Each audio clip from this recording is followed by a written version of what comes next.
ꯃꯦ ꯑꯍꯨꯝꯗꯒꯤ ꯍꯌꯦꯡ ꯅꯠꯇ꯭ꯔꯒ ꯍꯪꯆꯤꯠꯇꯤ ꯊꯥ 8 ꯆꯞ ꯆꯥꯅ ꯐꯥꯔꯅꯤ ꯇꯥꯡ 3 ꯖꯅꯋꯥꯔꯤꯒꯤ ꯐꯦꯕ꯭ꯔꯨꯋꯥꯔꯤꯒꯤ 3दा ꯊꯥ 8 ꯅꯨꯃꯤꯠꯂꯣꯝꯗ ꯄꯥꯔꯒꯗꯤ ꯅꯨꯃꯤꯠ 4-5 ꯍꯦꯜꯂꯕꯅꯤ 38 ꯁꯥꯕꯗꯨ ꯌꯥꯎꯔꯒꯗꯤ ꯑꯗꯨꯅ ꯊꯥ 8 ꯃꯄꯨꯡ ꯐꯥꯔꯦ ꯀꯨꯀꯤ ꯂꯃꯦꯟ ꯇꯨꯍꯦꯟꯕꯁꯤꯡꯅ ꯃꯄꯥꯟꯗꯒꯤ ꯆꯪꯉꯛꯄ ꯗ꯭ꯔꯒ ꯂꯂꯣꯟꯕ ꯗ꯭ꯔꯒ ꯂꯂꯣꯟꯂꯦꯔꯒ ꯃꯗꯨꯗꯒꯤ ꯐꯪꯉꯛꯄ ꯄꯩꯁꯥ ꯑꯗꯨꯅ ꯇꯦꯔꯣꯔꯤꯖꯝꯒꯤ ꯊꯕꯛ ꯇꯧꯕ ꯍꯥꯟꯅꯁꯨ ꯑꯩꯅ ꯏꯊꯠꯇꯅ ꯍꯥꯏꯖꯈ꯭ꯔꯦ ꯇꯦꯔꯣꯔꯤꯖꯝ ꯍꯥꯏꯕꯁꯦ ꯆꯨꯝꯅꯒꯤ ꯀꯤꯍꯟꯕꯗꯨ ꯅꯠꯇꯦ ꯑꯦꯐ꯭ꯔꯦꯗ ꯐꯤꯌꯔ ꯍꯥꯏꯕꯁꯤꯅ ꯆꯨꯝꯅ ꯀꯤꯕꯅꯤ ꯇꯦꯔꯔ ꯍꯥꯏꯔꯒꯗꯤ ꯊꯛ ꯊꯛ ꯊꯛ ꯊꯛ ꯊꯛ ꯅꯤꯛꯄ ꯍꯥꯏꯕ ꯇꯥꯔꯦ ꯃꯩꯇꯩꯔꯣꯟꯗꯗꯤ ꯑꯗꯨꯒꯨꯝꯕ ꯇꯦꯔꯣꯔꯤꯖꯝ ꯀꯔꯤ ꯇꯧꯔꯒ ꯇꯧꯕ ꯑꯩꯈꯣꯏꯅ ꯅꯥꯔꯀꯣ ꯇꯦꯔꯣꯔꯤꯖꯝ ꯍꯥꯏꯅ ꯍꯥꯏꯔꯤꯁꯦ narcotics and substance psychotropic substance act 1995 ꯂꯩꯔꯤꯗꯅꯀꯣ ꯑꯗꯨ ꯌꯥꯎꯔꯤꯕ ꯅꯥꯔꯀꯣꯇꯤꯛꯁ ꯍꯥꯏꯕꯁꯦ ꯃꯗꯨꯒꯤ ꯅꯥꯔꯀꯣꯁꯤꯡꯁꯦ ꯃꯁꯤ ꯄꯪꯊꯍꯟꯕ ꯑꯗꯨꯒꯨꯝꯕ ꯑꯩꯈꯣꯏꯒꯤ ꯗ꯭ꯔꯒ ꯍꯥꯏꯅꯔꯤꯕꯁꯦ ꯑꯁꯤꯒꯨꯝꯕꯁꯤꯡ ꯑꯁꯦ ꯑꯥꯏꯟꯅ ꯌꯥꯗꯕ ꯄꯣꯠ ꯑꯁꯦ ꯃꯁꯤ ꯊꯥꯔꯒ ꯄꯣꯄꯤ ꯑꯣꯏꯅ ꯑꯗꯨꯒꯤ ꯑꯅꯤ ꯃꯑꯣꯡ ꯑꯃ ꯅꯠꯇ꯭ꯔꯒ ꯑꯃꯗ ꯇꯧꯔꯒ ꯃꯗꯨꯕꯨ ꯂꯂꯣꯜꯂꯒ ꯑꯗꯨꯗꯒꯤ ꯐꯪꯉꯛꯄ ꯄꯩꯁꯥ ꯑꯗꯨꯅ ꯑꯥꯏꯟꯅ ꯌꯥꯗꯕ ꯈꯨꯠꯁꯨ ꯈꯨꯠꯂꯥꯏ ꯃꯌꯥꯝ ꯑꯃ ꯂꯩꯔꯒ ꯄ꯭ꯔꯖꯥꯗ ꯂꯩꯄꯥꯛ ꯑꯁꯤꯗ ꯀꯤꯍꯟꯅꯕ ꯑꯀꯤ ꯇꯨꯖꯨꯡ ꯄꯤꯕ ꯑꯗꯨꯒꯨꯝꯕꯒꯤ ꯇꯧꯔꯤꯕ ꯀꯥꯡꯕꯨ ꯑꯩꯈꯣꯏꯅ ꯅꯥꯔꯀꯣ ꯇꯦꯔꯣꯔꯤꯖꯝ ꯆꯠꯄ ꯀꯥꯡꯕꯨꯕꯨ ꯅꯥꯔꯀꯣ ꯇꯦꯔꯣꯔꯤꯁ ꯍꯥꯏꯔꯤꯕꯁꯦ ꯃꯁꯤꯒ ꯃꯅꯤꯄꯨꯔ ꯃꯅꯨꯡꯗ ꯍꯥꯟꯅꯅ ꯂꯩꯕ ꯃꯄꯥꯟꯗꯒꯤ ꯆꯪꯉꯛꯄ ꯈꯔꯁꯨ ꯌꯥꯎꯔꯕ ꯑꯗꯨꯒꯨꯝꯕ ꯁꯁꯄꯦꯟꯁꯟ ꯑꯣꯐ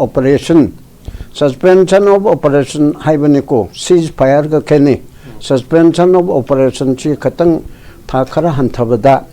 ꯇꯧꯒꯗꯕꯅꯤ ꯁꯝꯅ ꯍꯥꯏꯔꯕꯗ ꯍꯥꯏꯗꯤ ꯅꯣꯡꯃꯩ ꯀꯥꯞꯄ ꯂꯦꯞꯅꯁꯤꯀꯣ ꯅꯪꯁꯨ ꯀꯥꯞꯄꯛꯀꯅꯨ ꯑꯩꯁꯨ ꯀꯥꯞꯄꯣꯏ ꯍꯥꯏꯕꯗꯨꯅꯦꯕ ꯑꯗꯨꯒ ꯀꯔꯤꯒꯨꯝꯕ ꯑꯃ ꯄꯨꯔꯛꯅꯕꯒꯤꯗꯃꯛꯇ ꯁꯤꯖ ꯐꯥꯌꯔ ꯇꯧꯔꯒ ꯑꯥꯔꯃꯤꯒꯤ ꯑꯣꯏꯕ ꯏꯟꯁꯔꯖꯦꯟꯁꯤꯒꯤ ꯊꯥꯛꯇ ꯂꯩꯕ ꯑꯣꯏꯔꯒꯗꯤ NSNIMꯒ ꯇꯧꯔꯤꯗꯅ ꯑꯗꯩ ꯃꯅꯤꯄꯨꯔꯒꯤ UNLFꯀꯤ ꯀꯥꯡꯂꯨꯞ ꯑꯃꯒ ꯇꯧꯔꯤꯗꯅ ꯁꯤꯖ ꯐꯥꯌꯔꯅ ꯑꯁꯤꯅ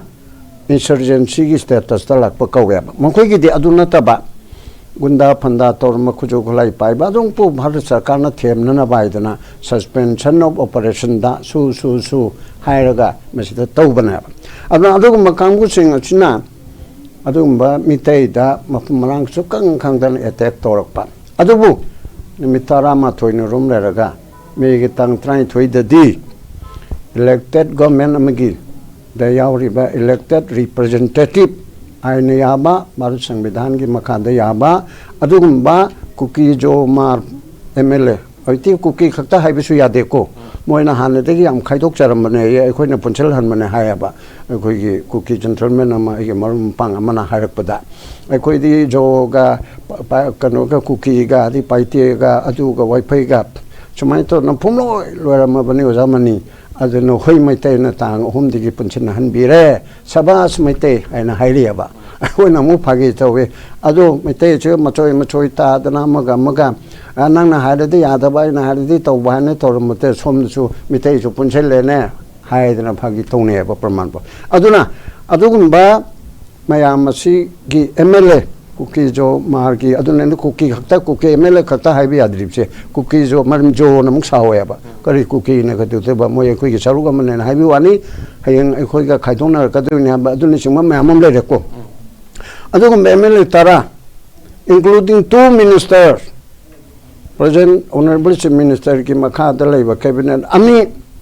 ꯂꯣꯏꯅꯅ ruling party ꯍꯟꯖꯤꯟ ꯍꯥꯏꯔꯝꯅꯤꯀꯣ ꯑꯗꯨ ꯑꯣꯏꯔꯁꯨ ꯍꯥꯏꯅꯤꯡꯉꯤ MLA ruling partyꯒꯤ 3 ꯑꯥꯏꯟꯅ ꯌꯥꯗꯕ ꯊꯕꯛ ꯇꯧꯔꯕ ꯀꯔꯤ ꯇꯧꯔꯕ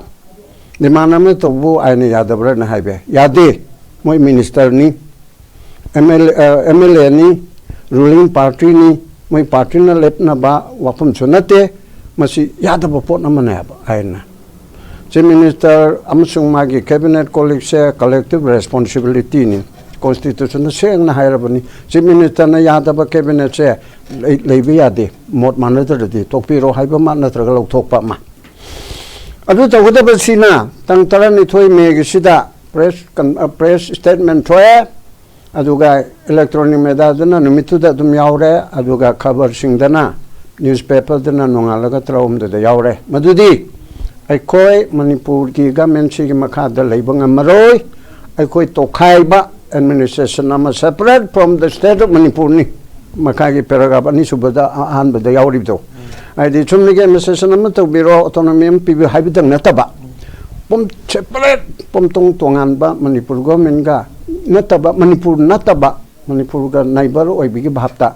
ꯂꯩꯒꯗꯕꯅꯤ ꯍꯥꯏꯗꯅ ꯃꯁꯤ ꯍꯥꯏꯔꯦ ꯃꯁꯤꯅ ꯃꯔꯝ ꯑꯣꯏꯗꯅ ꯑꯦꯁꯦꯝꯕ꯭ꯂꯤꯗ ꯗꯤꯁꯀ꯭ꯋꯥꯂꯤꯐꯥꯏꯠ ꯑꯣꯏꯕ ꯑꯣꯏꯗꯕ ꯑꯗꯨꯅ ꯁꯦꯀꯦꯟꯗꯔꯤ ꯊꯝꯃꯣ ꯑꯩ ꯕ꯭ꯔꯗꯔ ꯑꯣꯖꯣ ꯑꯣꯏꯅꯁꯨ ꯇꯧꯔꯤꯗꯅꯀꯣ ꯅꯥꯀꯜ ꯑꯃꯔꯣꯝꯗ ꯃꯣꯏꯅ ꯇꯧꯔꯤꯕꯁꯦ ꯑꯥꯏꯟ ꯀꯥꯏꯕ ꯊꯕꯛꯅꯤ ꯀꯥꯡꯂꯨꯞ ꯑꯃꯒ ꯅꯨꯡꯁꯤꯅꯍꯟꯗꯅꯕ ꯇꯨ ꯄ꯭ꯔꯣꯃꯣꯠ ꯑꯦꯟꯃꯤꯇꯤ ꯕꯤꯇ꯭ꯋꯤꯟ ꯗ ꯀꯝꯃꯨꯅꯤꯇꯤꯁ ꯃꯩꯇꯩ ꯚꯔꯁꯦꯁ ꯀꯨꯀꯤ ꯚꯔꯁꯦꯁ ꯃꯩꯇꯩ ꯇꯧꯍꯜꯂꯛꯏꯕꯁꯦ ꯃꯩꯇꯩꯅꯗꯤ ꯂꯥꯟ ꯇꯧꯔꯨꯕ ꯂꯩꯇ꯭ꯔꯦꯀꯣ ꯗꯤꯐꯦꯟꯁ ꯇꯧꯕꯒꯤ ꯋꯥꯗꯅꯤ ꯑꯗꯨꯃꯥꯏꯅ ꯇꯧꯔꯒ ꯀꯥꯡꯂꯨꯞ ꯑꯅꯤꯁꯤꯗ ꯅꯨꯡꯁꯤꯅꯍꯟꯗꯅꯕ ꯈꯔ ꯍꯥꯟꯅ ꯍꯧꯔꯛꯄꯗꯣ MLA 10 ꯑꯣꯐꯤꯁꯤꯌꯦꯜ ꯑꯣꯏꯅ ꯖꯪ ꯂꯥꯎꯅ ꯘꯤ ꯍꯩꯖꯤꯟꯈ꯭ꯔꯦꯕ ꯑꯗꯨ ꯍꯥꯏꯔꯤꯕ MLA 10 ꯁꯤꯒꯤ ꯃꯊꯛꯇ ꯀꯔꯤꯒꯨꯝꯕ ꯇꯧꯕ ꯉꯝꯗꯦ ꯃꯤꯅꯤꯁꯇꯔ ꯂꯧꯊꯣꯛꯄ ꯉꯝꯗꯦ ꯔꯨꯂꯤꯡ ꯄꯥꯔꯇꯤꯒꯤ ꯁꯤꯅ 8ꯅ ꯋꯥꯔꯛꯄ ꯉꯝꯗꯦ ꯀꯔꯤꯝꯇ ꯇꯧꯕ ꯉꯝꯗ꯭ꯔꯦ ꯁꯤꯒꯤ ꯃꯔꯛꯁꯤꯗ ꯍꯧꯖꯤꯛ ꯑꯃꯨꯛ ꯀꯩꯗꯧꯔꯦ ꯀꯥꯡꯄꯣꯛꯄꯤꯗ ꯂꯝꯕꯤ ꯊꯠꯄ ꯈꯣꯠꯄ ꯄꯣꯠ ꯆꯩ ꯄꯨꯔꯛꯄꯗ ꯊꯤꯡꯕ ꯈꯣꯠꯄꯒꯤ ꯃꯌꯥꯝ ꯑꯃ ꯂꯩꯈ꯭ꯔꯦꯀꯣ ꯌꯥꯝ ꯁꯥꯡꯃꯜꯂꯅꯦꯅ ꯇꯧꯕꯅꯤ ꯑꯗ ꯍꯧꯖꯤꯛꯅ ꯑꯃꯨꯛ ꯀꯔꯤ ꯍꯥꯏꯔꯦ ꯃꯁꯤꯒꯤ ꯇꯣꯄꯤꯛꯇ ꯂꯥꯛꯏꯕꯁꯦ ꯀꯨꯀꯤꯒꯤ ꯕꯣꯗꯤ ꯃꯣꯏꯒꯤ ꯑꯗꯨꯝꯕ ꯚꯣꯂꯨꯟꯇꯔꯤ ꯑꯣꯔꯒꯅꯥꯏꯖꯦꯁꯟ ꯑꯗꯨꯒꯨꯝꯕ ꯁꯤꯚꯤꯜ ꯁꯣꯁꯥꯏꯇꯤꯒꯤ ꯊꯥꯛ ꯌꯧꯕꯕꯨ ꯃꯥꯟꯗꯦ ꯑꯗꯨꯒꯨꯝꯕ ꯑꯗꯨꯅ ꯗꯤꯛꯇꯦꯠ ꯇꯧꯔꯒ ꯊ꯭ꯔꯦꯠ ꯇꯧꯔꯒ ꯑꯦꯛꯁꯇꯣꯔꯁꯟ ꯇꯧꯕꯒꯨꯝꯅ ꯃꯣꯔꯦꯒꯤ ꯁꯣꯞꯀꯤꯄꯔꯁꯤꯡꯗ ꯅꯣꯏ ꯗꯨꯀꯥꯟ ꯐꯝꯕ ꯌꯥꯔꯣꯏ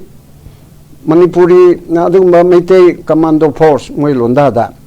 ꯃꯅꯤꯄꯨꯔ ꯄꯨꯂꯤꯁ ꯀꯃꯥꯟꯗꯣꯁꯤꯡꯗ ꯏꯁꯤꯡ ꯄꯤꯊꯛꯄ ꯌꯥꯔꯣꯏ ꯆꯦꯡ ꯆꯥꯛ ꯍꯋꯥꯏ ꯆꯦꯡꯋꯥꯏ ꯄꯤꯕ ꯌꯥꯔꯣꯏ ꯑꯗꯨꯅ ꯅꯣꯏ ꯂꯣꯟꯅ ꯄꯤꯕ ꯌꯥꯎꯔꯝꯒꯅꯤꯅ ꯗꯨꯀꯥꯟ ꯊꯤꯡꯉꯣ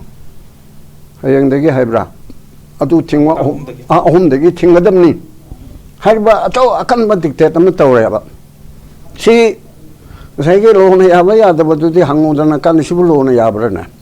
ꯍꯦꯛ ꯍꯧꯔꯛꯄꯗꯒꯤ ꯀꯨꯀꯤ ꯂꯝꯃꯦꯟꯇꯣ ꯍꯦꯟꯕꯁꯤꯡꯅ ꯇꯧꯔꯤꯕꯁꯦ ꯃꯌꯥꯝꯅꯁꯨ ꯂꯣꯏꯅꯃꯛꯁꯨ ꯍꯥꯏꯅꯔꯤꯕꯅꯤ ꯑꯥꯏꯟꯅ ꯌꯥꯕ ꯀꯔꯤ ꯍꯥꯏꯕ ꯌꯥꯎꯔꯒꯦꯕ ꯃꯣꯏꯗ ꯑꯥꯏꯟꯅ ꯌꯥꯕ ꯃꯑꯣꯡꯗ ꯔꯦꯂꯤ ꯇꯧꯔꯒ ꯃꯤꯇꯩꯅ ST ꯇꯧꯕꯁꯦ ꯑꯩꯈꯣꯏ ꯌꯥꯅꯤꯡꯗꯦ ꯍꯥꯏꯕ ꯌꯥꯏ ꯔꯦꯂꯤ ꯑꯃ ꯆꯨꯝꯅ ꯏꯆꯝ ꯆꯝꯅ ꯇꯧ ꯂꯣꯏꯔꯦꯀꯣ ꯍꯥꯏꯔꯒ ꯅꯥꯒꯥꯁꯨ ꯌꯥꯎꯔꯝꯃꯤ ꯇꯣꯛꯈ꯭ꯔꯦ ꯀꯔꯤꯒꯤꯅꯣ ꯃꯣꯏꯅ ꯅꯣꯡꯃꯩ ꯄꯥꯏꯔꯒ ꯔꯦꯂꯤ ꯆꯠꯂꯤꯗꯦ ꯑꯗꯨ ꯑꯥꯏꯟꯅ ꯌꯥꯕ꯭ꯔꯥ ꯑꯗꯨꯝꯕ ꯑꯁꯣꯏꯕ ꯑꯥꯏꯟꯅ ꯌꯥꯗꯕꯁꯦ ꯍꯦꯛ May 3 ꯍꯧꯔꯛꯄꯗꯨ ꯅꯠꯇꯦ May 3 ꯅꯠꯇꯦꯅꯦ April 18 ꯖꯤꯝ ꯊꯨꯒꯥꯏꯕꯗꯒꯤ ꯍꯧꯈ꯭ꯔꯦ ꯆꯤꯐ ꯃꯤꯅꯤꯁꯇꯔ ꯂꯥꯛꯀꯗꯧꯔꯤ ꯍꯌꯦꯡ ꯁꯪꯒꯥꯒꯗꯧꯔꯤ ꯍꯥꯏꯕꯗꯨꯗꯒꯤ ꯍꯧꯈ꯭ꯔꯦꯕ ꯑꯗꯨꯅ ꯁꯨꯃꯥꯏꯅ ꯇꯧꯗꯅ ꯑꯥꯏꯟꯅ ꯌꯥꯗꯕ ꯃꯌꯥꯝ ꯑꯃ ꯂꯥꯛꯄ ꯑꯁꯤꯅ ꯃꯔꯝ ꯑꯣꯏꯗꯅ ꯍꯧꯖꯤꯛꯇꯤ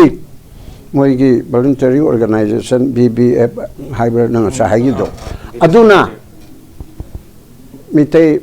ꯀꯃꯥꯟꯗꯣꯁꯦ ꯍꯤꯡꯍꯟꯗꯅꯅꯕ ꯆꯠꯈꯤꯅꯕꯅꯦꯅ ꯇꯧꯔꯤꯕꯅꯤꯀꯣ ꯇꯧꯔꯤꯕ ꯑꯟꯗꯣꯂꯣꯟ ꯈꯨꯇꯧꯗꯣ ꯑꯗꯣ ꯃꯣꯏꯗ ꯏꯁꯤꯡ ꯄꯤꯊꯛꯀꯅꯨ ꯆꯥꯛ ꯄꯤꯖꯒꯅꯨ ꯆꯔꯥꯏꯍꯜꯂꯜꯂꯣ ꯁꯤ ꯀꯔꯤꯅꯣ ꯁꯤꯕꯣ ꯃꯤꯑꯣꯏꯕ ꯈꯨꯟꯅꯥꯏꯅ ꯇꯧꯒꯗꯕ ꯊꯕꯛ ꯑꯃ ꯔꯥꯕꯁꯦ ꯆꯨꯝꯃꯤ ꯃꯣꯏꯁꯦ ꯑꯗꯨꯒꯨꯝꯕ ꯇꯧꯔꯤꯕ ꯀꯥꯡꯕꯨꯁꯤ ꯊꯥꯛ ꯌꯥꯝꯅ ꯍꯟꯊꯕ ꯌꯥꯝ ꯆꯥꯎꯈꯠꯇꯔꯕꯅꯤ ꯍꯥꯏꯗꯅ ꯆꯥꯎꯈꯠꯇꯕ ꯑꯗꯨꯅ ꯑꯃꯅ ꯇꯧꯕ ꯑꯗꯨꯗꯒꯤꯕꯨ ꯑꯃꯨꯛ ꯍꯦꯟꯈꯔꯦꯅꯦ ꯁꯤꯗꯤ ꯇꯝꯊꯤꯕ ꯍꯩꯅꯁ ꯀ꯭ꯔꯥꯏꯝ ꯑꯃ ꯅꯠꯇ꯭ꯔꯣ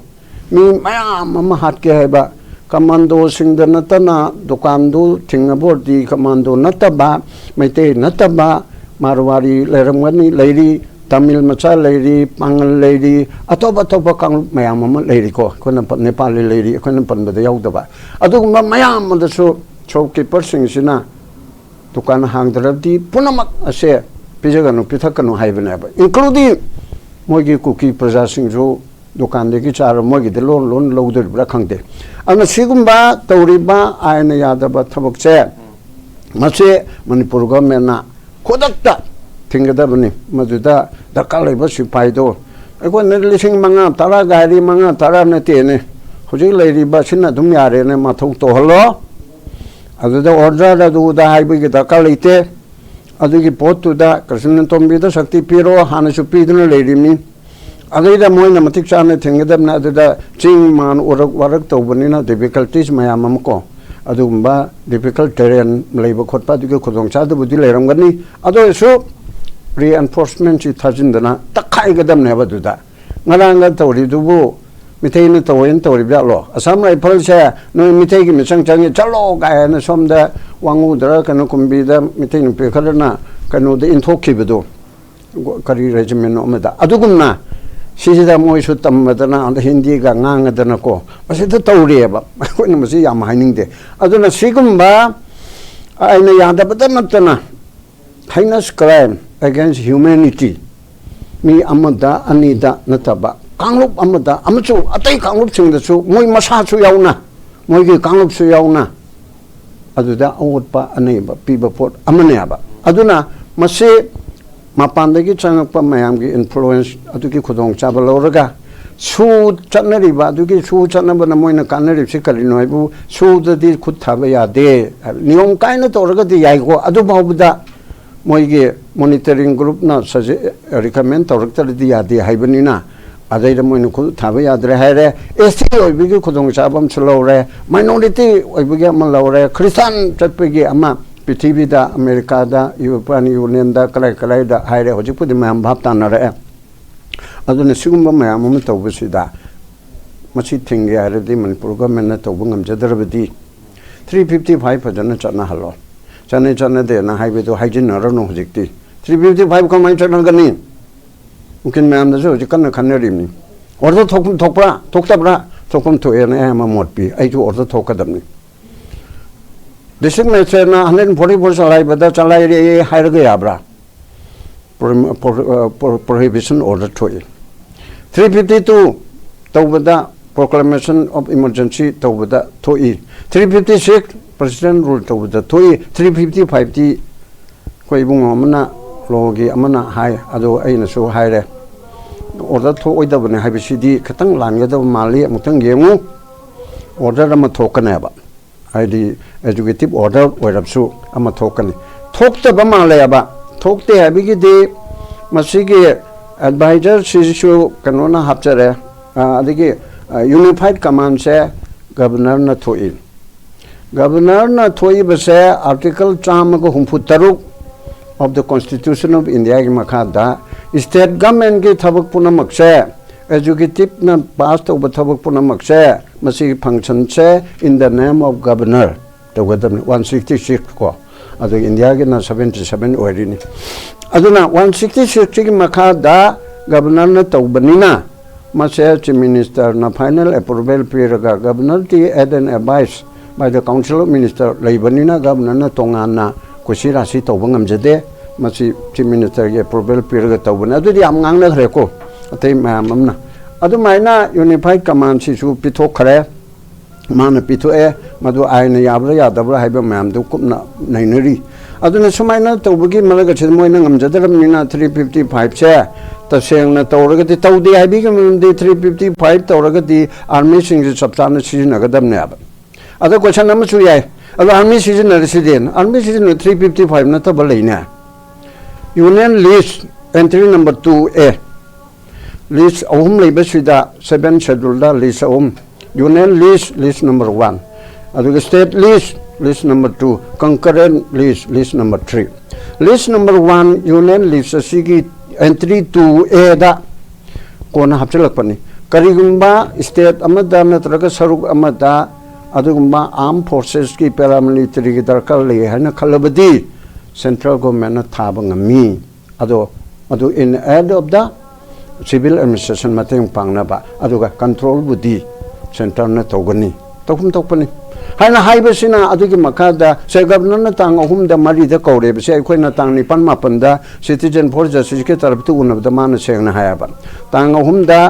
akoi bp lakpagi senop tawbo khotpagi langna ne yesta ahum makai mari da gi chuman on leire na tare adugi nungdang da gi ai kanada home minister da request ore security se kanu tawda di yarore na ahum mari gi tawre mari de gi lakba hore ahum de gi haibra adu lakba hore haibase masai ki entry to A da tawgadam ne ba 355 natreba 355 oiramnavadi adu ka somda koi gi kanada RTI na hangbada adigi manipur human rights commissioner report pirakpada home gi kangbuna ko home gi secretary amana deputy ra additional aduna pibada chanadi haibe chulaire only chief minister na magi chinna congress president na haiba kaktani anu chinna haibe dudi karima kana aran ba haiba oida ba haibe su mayam even home minister ba 15 days da lakane da lakta banina chinna haibe chimda chumdre aduna sumaina leirba mayam chinna channa darabunina 355 chi phajana channa hanba natraga hanba raung ya roibata emergency se nan muksa haija gare ko aduga university gi ibungondo su ma atopa channel amda su man su hairi proclamation of emergency the whole of India or part of territory haibneba but punama 1975 76 ta Srimati Indira Gandhi ne tawrib the whole India ni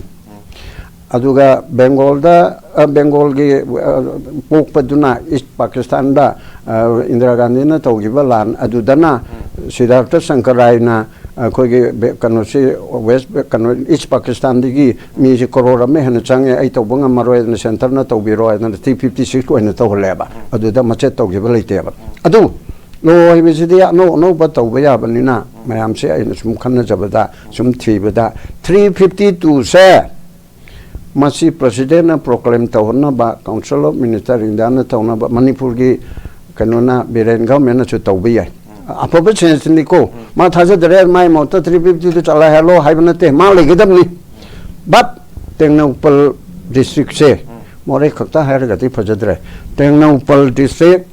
ma pandegi changapana su tawriba mawang mata dadana tawba akan ba thre tawrib se masi emergency ni haina proclaim tawraga proclaim tawrabodi madugi government madugi executive function se kanona India Home Ministry na tongneba President na tongni that means Home Ministry na adugi tawba natragati aikoina animal na tawbidre na adudi kaim tawdar na koi tum pa hana cha ai thokpa tawrisra haibdi yadabanina miyamna takshalaga adudi central government gi responsibility amasu oradamnina pare noina ngamde arati tengno policy mati tawraga ko haina tawrakanda sigumbal lamen tu henbagi laiba mayam se masi kharidang di tingba ngamgani haibisa han maraw na